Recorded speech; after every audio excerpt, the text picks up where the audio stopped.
Jesus said, "No man knows the day or the hour, not the angels nor the Son, but the Father only." What he's saying is, no one has the prerogative to make that day known.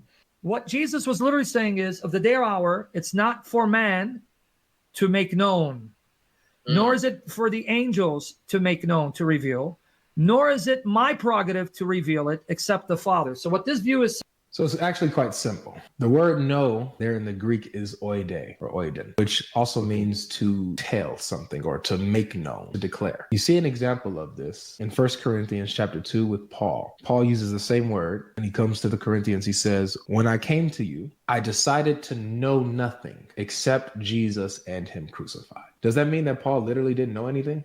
No. It means when I came to you, I only declared Jesus Christ and him crucified. So, let's be very clear on something. If you hear anyone using this argument, they're wrong. Plain and simple. In Matthew 24:36, the verb knows, right here, oiden, is the perfect tense of this verb. And in Greek, that indicates a past action with continuing results in the present day or tense or whenever the word is being spoken. So what is actually being said here by no one knows is that no one has known in the past and continues to not know at the time that Jesus is speaking these words. He's not saying it's for the Father to declare. He's saying no one, not even myself, has ever known this information and still don't know this information. How do I know this? So the BDAG lexicon, the Bauer, Danker, Ardent, Gingrich lexicon, which is a reference for New Testament Greek, has oida in it, right? It's New Testament Greek. It's obviously going to have the words that are in the New Testament, okay? And the summary of oida is that, now I don't have a direct image that I can show you because unfortunately I don't have a physical copy of the book and you can't really find it online. So I had to do just some creative Googling. Just Google it. You're adults, you can figure it out. The general summary of the word oida in the BDAG is oida is the perfect tense form of the verb that functions with a present tense meaning. It primarily means to know or to understand. To know as a fact, indicating cognitive knowledge or factual understanding. A deeper awareness or recognition of something. Oida functions as a present tense verb, emphasizing the state of knowing rather than the process of learning. Okay, again, it does not mean to make known. It is a direct statement at that time of who holds that knowledge. Grammatically speaking, oiden is not causative in any way in either its form or usage. And basically anybody who's trying to say that it is are just inserting their own biases into what the text actually says. Okay, we see that clearly in the Anthony Rogers clip, the Sam Shamoun clip, and the GodLogic clip. Now I only showed it in the GodLogic clip, but in each one of these clips, which you're free to go watch these, like no one's saying that you can't watch these and compare what they're saying to what I'm saying. It's actually the opposite. I think we should always be comparing everything. You know, the scripture says, test everything that you hear. But in each of these clips, they all reference 1 Corinthians, where Paul is speaking to the congregation in Corinth. And he says, I resolved to know nothing while I was with you except Jesus Christ and him crucified. Or what was the original? I decided to know I deny. I don't know if that's actually how you pronounce that or not, but that is the word, which is just another which is just another form of the verb oida. So he says, I decided to know nothing among you if not Jesus Christ and him crucified. They're saying that this is causative too. They're saying that when he got to Corinth, he was telling them, I decided to make known Jesus Christ and him having been crucified, which is also wrong.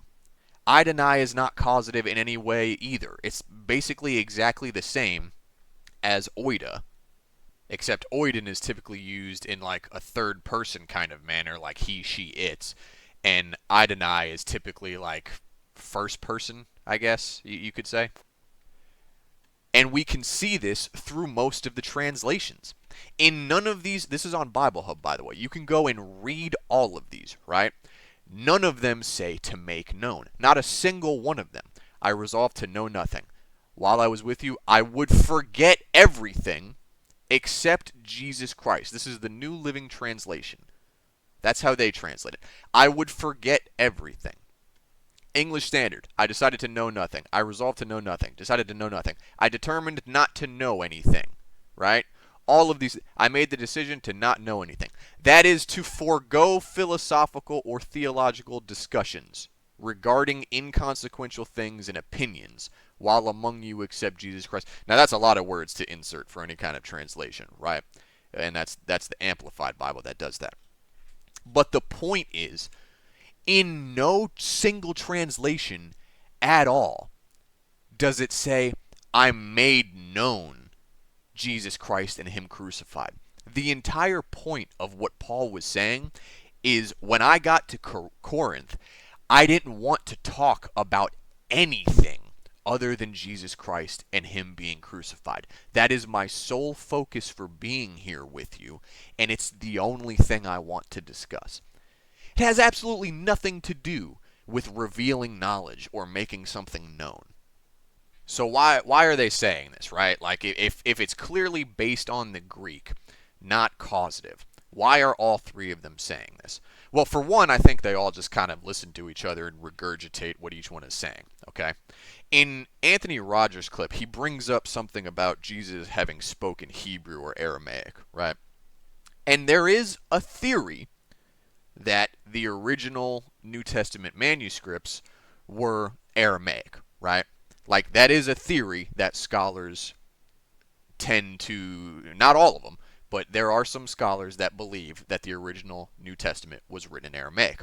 The problem is, we don't have any original manuscripts in Aramaic, okay? All of the New Testament original manuscripts are Greek.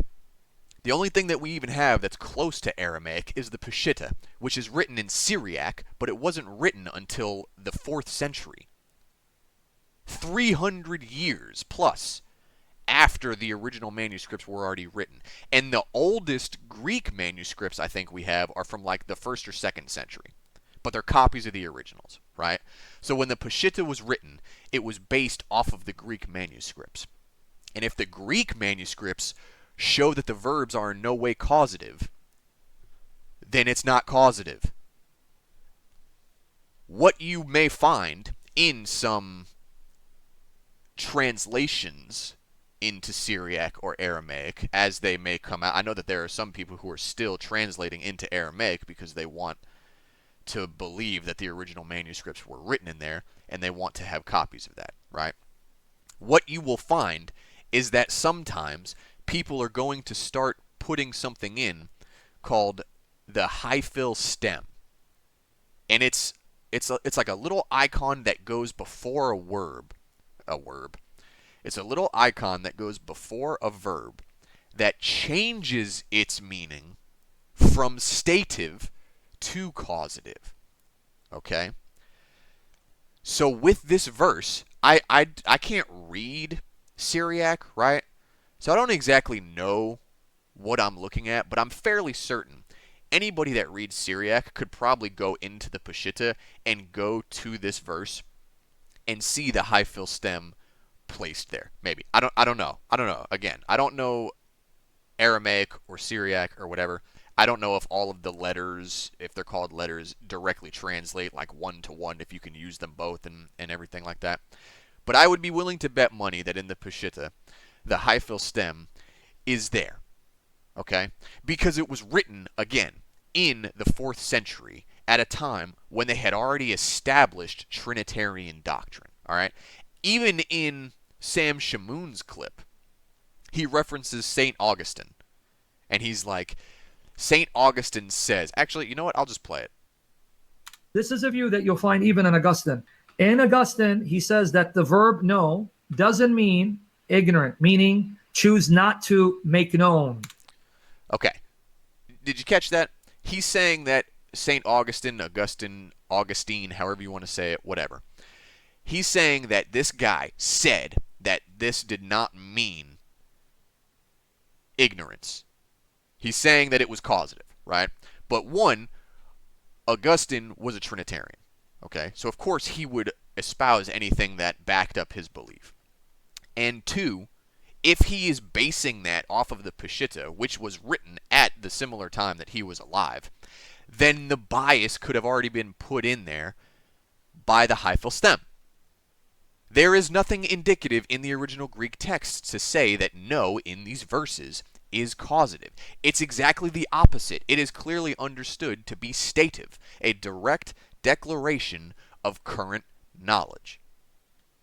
Now, I'll give credit where credit is due. GodLogic actually provides something to kind of back up what he's saying, right? So he's saying that, it means to make known or to tell, right? And he provides a picture from Bible Hub of Strong's exhaustive concordance for the verb, ido, right? Be aware, behold, consider, perceive, all this good stuff, right? And here is the definition. Be aware, behold, consider, perceive, a primary verb used only in certain past tenses, the others being borrowed from the equivalent, aptanomai and horeo. I probably butchered those pronunciations. Properly, to see, literally or figuratively by implication, in the perfect tense only, to know, be aware, behold, ex can, plus not tell, consider, have knowledge, look on, perceive, sure, be sure, tell, right? This is the one that he's got underlined. Tell, understand, wish, I don't know what the heck what means, but anyway. So, this whole list of definitions, he's got tell underlined, okay? Sure, I'll give it to him. In some cases, oiden can mean tell.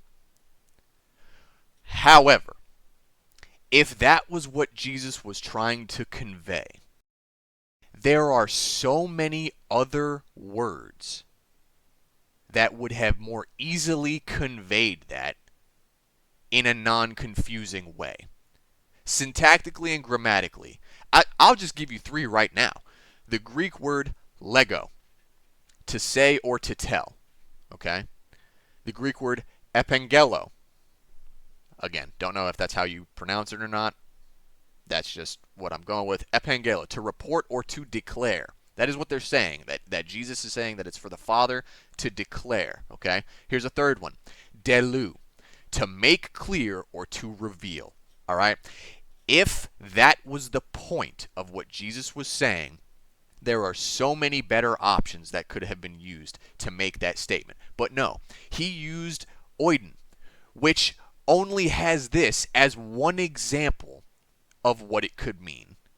There's literally 1, 2, 3, 4, 5,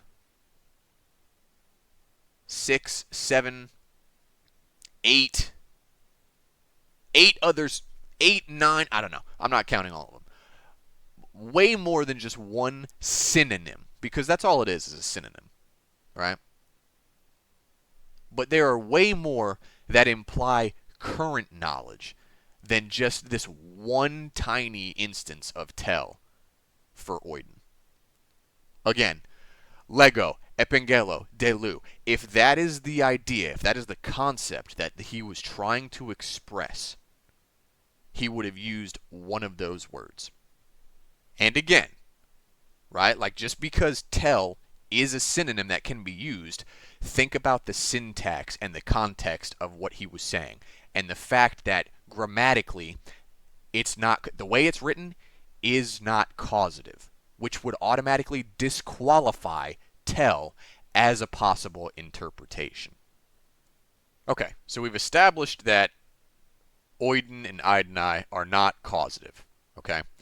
So when you have broken one of their arguments, Trinitarians do this a lot. They'll jump to something else that makes sense to them because now they know that they can't use the argument that they were just using against you anymore, right? So, in the clip with Sam, At first, he talks about it being causative. I don't know how old this clip is, right? But this video was posted 8 months ago. So this specific clip, don't know how old it is. But then it jumps to this clip. He's a little bit bigger. I'm assuming this is older, right? But let's listen to what he says here. He's the God-man. He became flesh. He became a genuine human being, experiencing genuine human limitations. So he's like us in every way with the exception of sin. So to say that Jesus, as a man with a human mind and a human consciousness, would know everything means he's not truly human. A true human being cannot know everything. So he shares in our humanity so that in respect to his human nature and with respect to his human consciousness, it's not possible for him to be omniscient. But he's not just man, he's also God. And he's not just God, he's also man. So you got to take into consideration he's got two natures. So this is the other argument that Trinitarians will bring up a lot. They'll bring up that, oh, well, he didn't know in his divinity, right? Or I'm sorry, in his humanity, that Jesus knew the day or the hour in his divinity, but he didn't know in his humanity, right? And that's exactly what Sam was just saying. He was like, he has two natures. He has the limitations of a human. So he can't be fully man, or however he phrased it, right? Like he's got the limitations. But later on in this very same clip, he goes on to talk about how Jesus knows what people are thinking, right? Like the account in Matthew 9:4, where he knows their thoughts, and then there's another one I think in Luke 6:8, right? Jesus knew what they were thinking and said to the man with the shriveled hand, "Get up and stand," right? So on the one hand, he's saying, oh, well, he was fully man. He couldn't possibly know everything. And then 10 minutes later, he's talking about how Jesus knows everything, right? So it can't be both. He either is God and he knows everything that can be known, or he's not. So then they'll go back to that argument, right? Well, he didn't know in his humanity. He knew in his divinity, but he didn't know in his humanity, right? His humanity had veiled knowledge. His divine nature didn't reveal this information to his human nature. It's like, okay, so, but then they'll say, oh, but he's able to switch between the two on a whim when he performs miracles or when he's preaching or something like that. Well, then all of a sudden he can switch between the two natures instantly and have all of this access to his divine nature, right? So what they're saying when they say he didn't know in his humanity is crap. Because if you really think about what that means, they're saying that if Jesus, who can switch between natures as he wills in order to perform miracles, if he can do that, then when he was asked this question, he had the opportunity to switch into his divine nature at that moment, gain that information, and give it to his disciples, to the apostles. But he didn't do that. Which means, as you follow the trail, which means he lied by omission. Stating it this way, oh, he didn't know in his humanity, he only knew in his divinity. Well, but he can switch between the two whenever he wants. Stating it this way means he lied by omission. You're calling Jesus a liar. And I'm not having any of that. And then finally, you'll sometimes run into this argument, right? I see this on comments under these videos all the time. They're like, yeah, Jesus is referencing a Jewish wedding tradition where the father reveals the day or the hour or something when the bride and the bridegroom are supposed to get married, right? Like that's what they're saying, that the Father in heaven is the one revealing the information. Well, as we've already established, it's not causative. That's not what the verse is saying, right? So one, that already disqualifies the argument of the Jewish wedding tradition. However, the concept doesn't even make sense, right? Because in order for that to be the case, the bridegroom has to already not have access to that knowledge. Okay? That's the only reason that thing works. The Jewish father revealing the hour, it's because the bridegroom doesn't already know that information. But as again, we've already established, one, it's not causative. Two, if Jesus is God, then his divine nature already had access to that information. So that argument falls flat on its face too. So, but you see here, so it's causative. Right? Nope. We got rid of that one. It's not causative. Oh, okay. Well, he knew in his divinity. He didn't know in his humanity. Nope. Gone. Got rid of that one. Right? So, it's based on this Jewish tradition where only the Father reveals. Okay, well, but then he would have to not already have access to that information. Which, if he's God, like you people like to claim that he is, he would have that information. So all that they do, Trinitarians, all that they do is hop from interpretation to interpretation, hoping that you're not smart enough to do your own research and realize that what they're saying is absolute crap. So please, I'm begging you. I'm literally begging you. Anybody that happens to be watching this video, okay? You don't have to like me. You can think that I'm being rude, all right? But please, I implore you, out of love for not wanting to see anybody get destroyed, right? Anything that you hear from these guys, you can like them. That's fine. I don't really care. I'm sure they're all nice people for the most part. I've seen some clips of Sam where his behavior is questionable towards people that disagree with him. But I'm sure Anthony Rogers is a nice guy. GodLogic, probably a chill dude. Right? You can like these people, that's fine. But if they're claiming to be teaching you something by the power of the Holy Spirit, if they're claiming to give you knowledge which is supposed to be tied to your salvation, please, for the love of God in heaven, research what they're saying and make sure that it's accurate. Don't just take in that information and be like, oh yeah, that makes sense, and then regurgitate it blindly. Because what happens is you run into this situation where GodLogic has 226,000 subscribers. Sam Shamoun, 275,000 subscribers. Anthony Rogers, 25,000 subscribers. There's 500,000 people or more, not even including the people who watch these videos and are not subscribed, that are hearing this information, which is blatantly false. They're confusing so many people. So again, you're free to like these people. That's not what I'm saying. I'm sure they're nice people. You're free to enjoy the things that they say. But if it comes down to something interpretive from the Bible, look up the Old Greek. Go to Bible Hub. It's right there. It takes 2 seconds to get to. Look up what they're saying.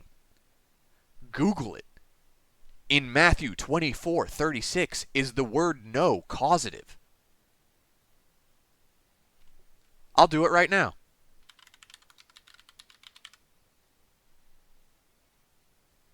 Look, right there. A quick Google search. In Matthew 24:36, is the word oiden causative? In Matthew 24:36, the Greek word for knows is oiden, which implies complete understanding or awareness. It's right there. So again, whatever you do, whoever you like to listen to, when you hear something about an interpretation of Scripture, research it for yourself. Don't just take it at face value. Please, I'm begging you. Because that's how you run into situations like this. I mean, I don't know how many views this thing has, but 15,000 people liked it. 15,000 people or more are walking around with this incorrect information. 55,000 views on this video alone. 29,000 views on this video. Incorrect information. And I get it, it's YouTube. You can post whatever you want, right? And that's the point. Do your own research, please. And that's all I'm going to say. Again, you don't have to like me. You don't have to like them. If you like them, that's great. Research whatever they're saying. Clarify it. Anyway, I hope you all have a great day. Peace.